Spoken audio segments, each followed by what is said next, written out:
भारत माता की। भारत माता की।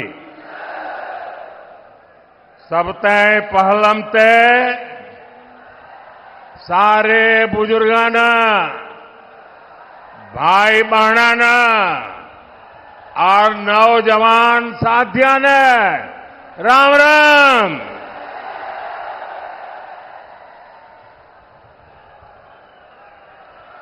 मैं सबसे पहले तो आप सबकी क्षमा मांगना चाहता हूं, क्योंकि हमारी पार्टी के यहां के साथियों ने ये जो पैंडल बनाया वो छोटा पड़ गया और इतने ही लोग बाहर धूप में तप रहे हैं। जो लोग धूप में तप रहे हैं उनको जो असुविधा हुई इसके लिए मैं क्षमा मांगता हूं, लेकिन मैं आपको विश्वास दिलाता हूं, आप ये जो तप कर रहे हैं ना, ये आपका तप बेकार नहीं जाने दूंगा, विकास करके लौटाऊंगा। साथियों, अग्रोहा धाम, गुरु जंबेश्वर, खाटू श्याम जी और माता भनभोरी ब्राह्मणी देवी को मैं सर झुका के प्रणाम करता हूं। ये राखी गढ़ी की धरती है। ये क्षेत्र देश प्रेम और प्रकृति प्रेम दोनों के लिए जो बलिदान दिए गए हैं उसको यहां के लोग आज भी स्मरण करके पूरी मानव जात को प्रेरणा देते हैं। यहां अंग्रेजों की क्रूर तोपों के भी जख्म है, तो यहां पेड़ों की रक्षा के लिए बिश्नोई समाज के तप और त्याग की मिसालें भी हैं। यहां के विकास में स्वर्गीय भजनलाल जी का भी बड़ा योगदान है, आज भी लोग याद करते हैं। और ये मेरा सौभाग्य रहा कि मुझे हरियाणा में काम करते हुए भजनलाल जी के काम को देखने का मौका मिला और चौधरी बंसीलाल जी के साथ काम करने का मौका मिला। और चौधरी बंसीलाल जी मुझे हमेशा कहते थे कि भाई देख, तेरा और मेरा विशेष नाता है। मैंने कहा क्या? और फिर वो मुझे महर्षि दयानंद जी के जीवन के विषय में बड़े भावुक होकर के बातें बताते थे।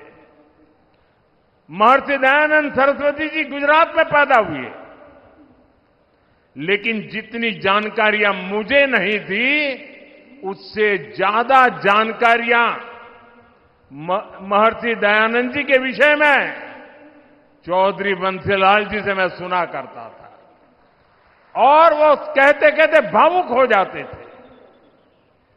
साथियों, मेरा सौभाग्य रहा है, हरियाणा ने मुझे बहुत कुछ दिया है, बहुत कुछ सिखाया है। मैं हरियाणा के विकास में योगदान देने वाली हर संतान को नमन करता हूं। आज सरदार भगत सिंह जी की जयंती पर भी मैं उन्हें श्रद्धा सुमन के साथ प्रणाम करता हूं।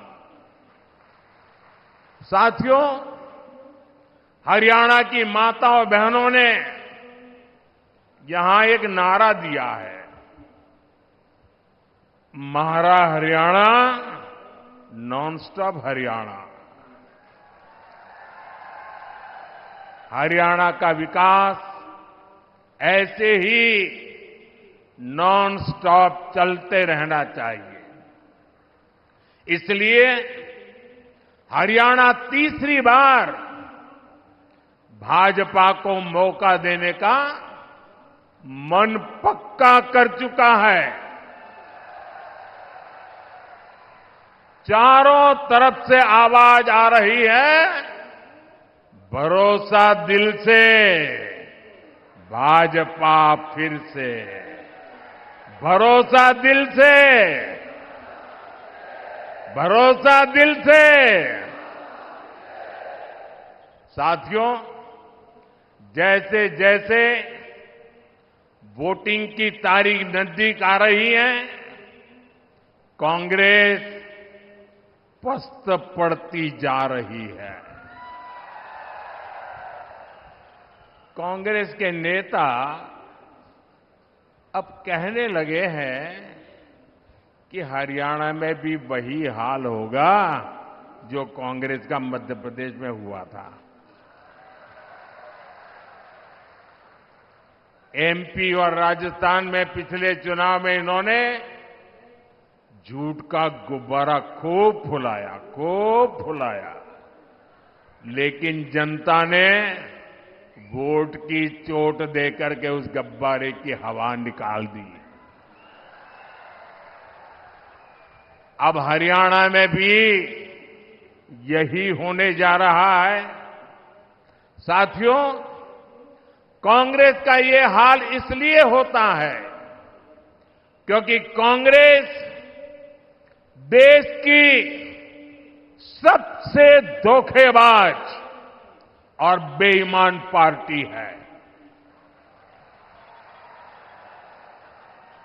आप पड़ोस में देख लीजिए, हिमाचल में क्या हाल करके रखा है।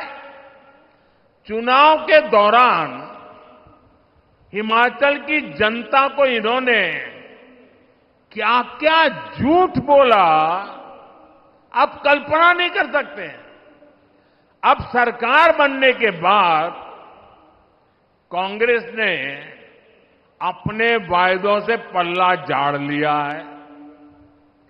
जनता कांग्रेस से कह रही है, क्या हुआ तेरा वादा?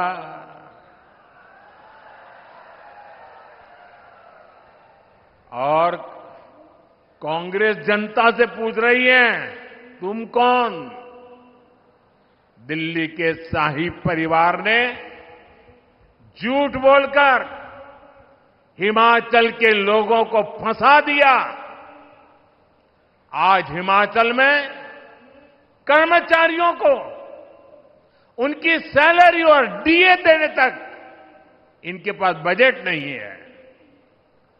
साथियों, जहां कांग्रेस होती है वहां कभी भी स्थिरता नहीं आ सकती। जो पार्टी अपने नेताओं के बीच एकता नहीं ला सकती, वो राज्य में स्थिरता कैसे लाएगी? आप देख रहे हैं कि कैसे यहां कांग्रेस में मुख्यमंत्री बनने के लिए मारामारी मची है। बापू भी दावेदार है और बेटा भी दावेदार है, और दोनों मिलकर बाकियों को निपटाने में लगे हैं। और ये सब देख करके हरियाणा के जागरूक नागरिक कांग्रेस को निपटाने में लग पड़े हैं। कुछ लोग ऐसे हैं जिन्होंने तन मन धन से दिल्ली के शाही परिवार की सेवा की है। अब वो भी पूछ रहे हैं कि उनसे क्या गलती हुई। यहां कांग्रेस का हर गुट, हर सीट पर एक दूसरे को पटखनी देने में ही लगा हुआ है। साथियों, इस गुटबाजी के बीच कांग्रेस में दलितों और पिछड़ों के लिए दरवाजे एकदम बंद है। कांग्रेस जानती है कि दलित उसको वोट नहीं देता, इसलिए वो पूरे दलित समाज से नफरत करती है। आप खुद देखिए, कांग्रेस के राज में गोहाना में दलितों पर अत्याचार हुआ, कांग्रेस चुप रही। कांग्रेस के राज में मिर्चपुर कांड हुआ, कांग्रेस चुप रही। कांग्रेस के राज में दलित बेटियों के साथ अत्याचार हुआ, अन्याय हुआ, कांग्रेस चुप रही। आज कांग्रेस का शाही परिवार कह रहा है कि दलितों और पिछड़ों का अमेरिका में जाकर के बोले वो दलितों पिछड़ों का आरक्षण खत्म कर देंगे। कांग्रेस ने दलितों पर जो अत्याचार किया है उसे दलित समाज कभी भी भूल नहीं सकता। इसलिए मैं हरियाणा में जहां भी गया, मैंने देखा कि कांग्रेस को कोई भी घुसने नहीं देता। साथियों, भाजपा सर्व समाज की भागीदारी सुनिश्चित कर रही है। हमारे मुख्यमंत्री सैनी जी सबको साथ लेकर आगे बढ़ रहे हैं।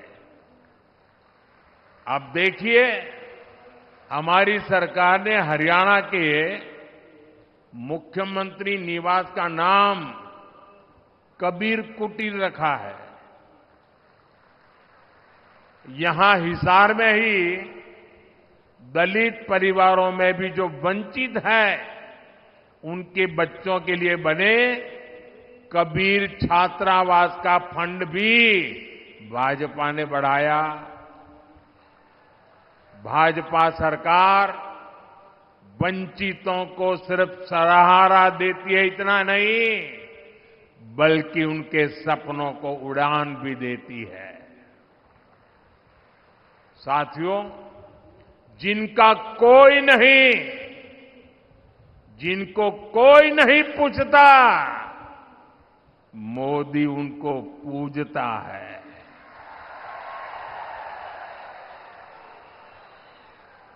आज मुद्रा योजना से हरियाणा के लाखों लोगों को बिना गारंटी के लोन मिले हैं। ये गरीब, दलित, पिछड़े, आदिवासी परिवारों के लोग हैं। मोदी ने रेहड़ी, ठेले, पटरी पर काम करने वाले अपने भाई बहन का भी ध्यान रखा है। ये कोई धन्ना सेठ नहीं है, ये गांव, गरीब, दलित, पिछड़े परिवारों के मेरे भाई बहन हैं। कांग्रेस ने इनको कभी नहीं पूछा, इनकी गारंटी भी आपके इस बेटे ने ही ले ली है। बैंक में अब उनको गारंटी नहीं देनी पड़ती, गारंटी मोदी देता है।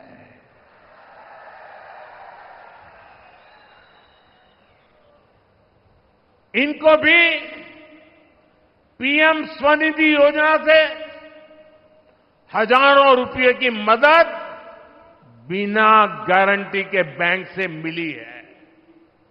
साथियों, कांग्रेस इतना बड़ा स्वार्थी दल है कि उसे वोट के अलावा कुछ नहीं दिखता। कांग्रेस ने किसानों को भी हमेशा वोट बैंक के रूप में ही देखा है। कांग्रेस ने हमेशा किसानों को पानी के लिए तरसाया है, जबकि भाजपा उनकी समस्याओं का समाधान कर रही है। मैं हिसार, सिरसा, भिवानी, फतेहाबाद के किसानों की समस्याओं को समझता हूं। हिसार के कुछ हिस्सों में जो सेम की समस्या आ रही है, उसकी जानकारी भी सरकार को है। इसका समाधान करने के लिए भी सरकार बनने के बाद प्रयास तेज किए जाएंगे। साथियों, कांग्रेस यहां किसानों के लिए बड़ी बड़ी बातें करती है, लेकिन आपको भूलना नहीं है, हुड्डा जी सरकार तो 2 रुपये के मुआवजे वाली सरकार थी।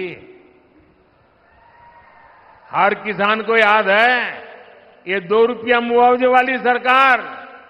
फर्क देखिए दोस्तों, ये भाजपा सरकार है जो बिना मांगे देश के 10 करोड़ से ज्यादा किसानों को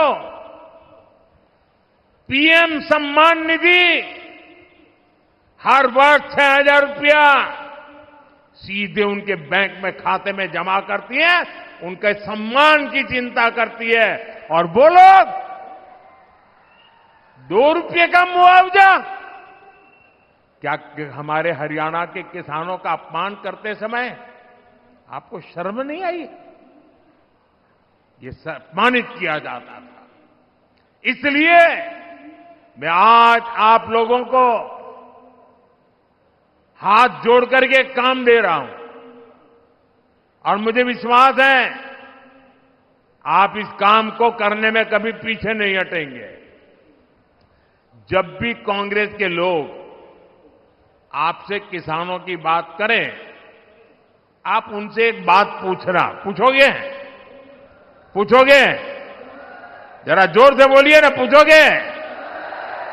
जरा उनको पूछना कि आप जो हरियाणा में बड़ी बड़ी बातें करते हो, बड़ी बड़ी घोषणाएं कर देते हो, तारे तोड़ करके लाने की बातें कर रहे हो।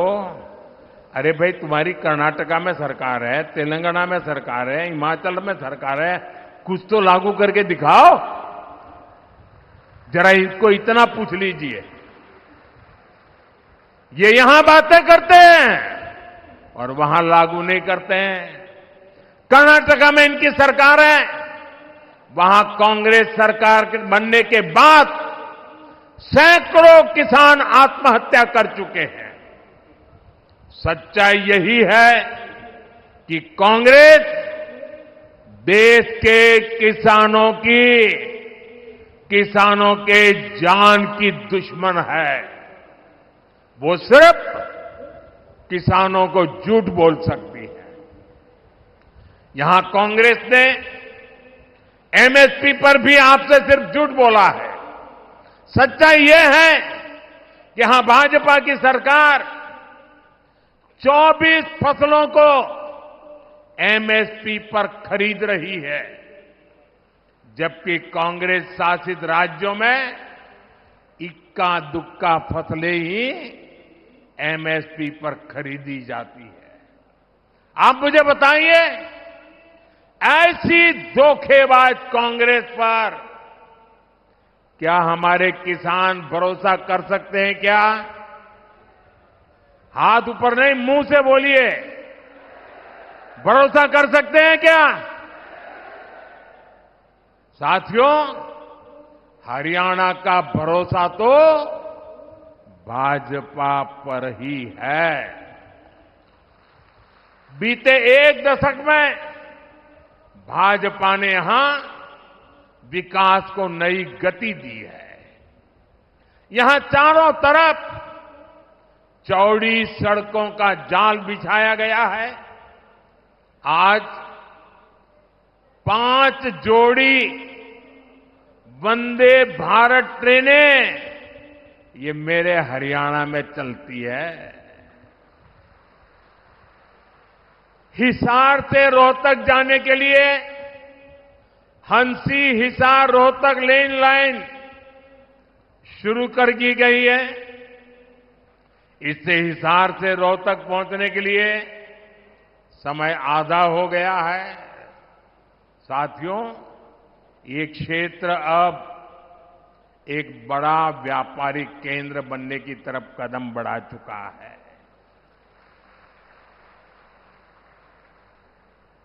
हिसार एयरपोर्ट बनने से यहां नए उद्योगों को बढ़ावा मिलेगा। और आज मुझे बता रहे हैं कि इतना बड़ा जहाज पहली बार यहां उतरा है और मुझे आने का सौभाग्य मिला है। और भाजपा सरकार बनने के तुरंत बहुत ही कम दिनों में इसका कॉमर्शियल कामकाज भी शुरू हो जाएगा दोस्तों। और इसका फायदा व्यापार उद्योग के साथ साथ यहां के किसानों को भी होने वाला है। अब किसानों की उपज आसानी से कम समय में विदेश निर्यात कर पाना संभव हो पाएगा। और आज हिंदुस्तान के किसानों के द्वारा पैदावार की गई चीजें दुनिया के बाजार में गर्व से बिक रही है। इससे व्यापारियों को, दुकानदारों को, किसानों को, हर किसी को फायदा होने वाला है। हमारा प्रयास यही है कि यहां नए उद्योग लगे।